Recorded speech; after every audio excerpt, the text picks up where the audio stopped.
Amina. Yesu siku moja alipita mahali akakuta mtu ameparalyze. Akamwambia kwamba sina mtu wa kunitia birikani wakati maji yanapochemka, wakati maji yanapotibuliwa, ninapotaka kutumbukia ili wakati maji yanatibuliwa, kwa wakati nataka kuingia kwenye yale maji, wengine wanakuwa wameshaingia. Sina mtu wa kunitia birikani. Yesu akamwambia, chukua godoro lako uende. Wako watu wananitazama, hawana mtu wa kuwatia birikani wakati maji yanapochemka, wakati maji yanapotibuliwa. Una mtu wa kukutia birikani wakati uko kwenye matatizo, umekata tamaa, una mtu wa kukutia birikani. Sikiliza nikwambie kitu kimoja.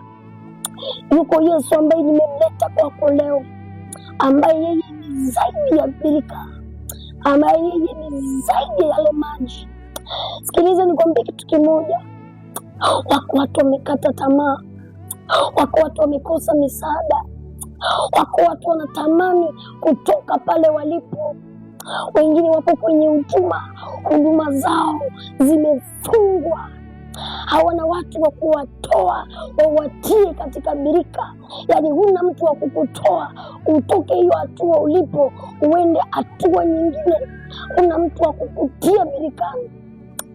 Wako watu wamevunjika moyo, wako watu wamekata tamaa, wako watu mawazo yao yamefika mwisho. Sikiliza nikwambie kitu kimoja. Yule mtu ambaye alikuwa na matatizo alishajikatia tamaa, lakini Yesu alipofika, kwa sababu yeye ni zaidi ya birika, kwa sababu yeye ni zaidi ya maji, kwa sababu yeye ni zaidi ya malaika yule alikuwa anashuka kutibua maji. Alipofika pale akasema, jitwishe godoro lako uende. Na mimi kama mtumishi wa Mungu nataka nikwambie, ujitwishe godoro lako na uende. Maanake nini?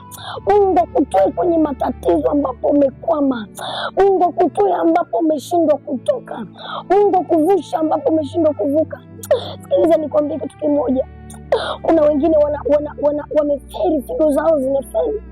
Kuna wengine ni waasilika, damu zao zimechafuka. Sikiliza nikwambie kitu kimoja.